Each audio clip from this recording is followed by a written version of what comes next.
রাজ্যে তিনটে বেহাল অবস্থার হাল ফেরাতে হবে। একটা হলো আইন শৃঙ্খলার পরিবেশ, সিন্ডিকেট, কাটমানি, তোলাবাজি, দাদাগিরি, সব জায়গায় রাজনীতিকরণ। এই জায়গা থেকে আমরা 2 মাসে বেরিয়ে এসেছি অনেকটা, আমরা অনেকটা বেরিয়ে আসতে পেরেছি, এটা আমরা কন্টিনিউ করব। আর ডানকুনিতে লম্বা লাইন করে ট্রাকে কেউ হাত পাতে না। লাক্সকোজির কারখানায় এসে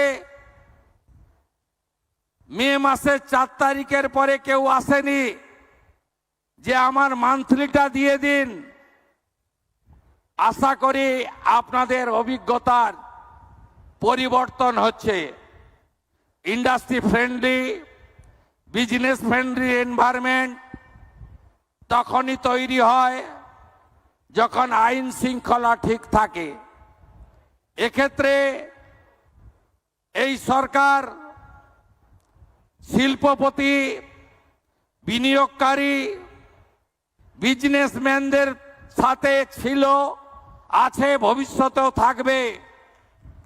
এতটুকু চিন্তা করবেন না।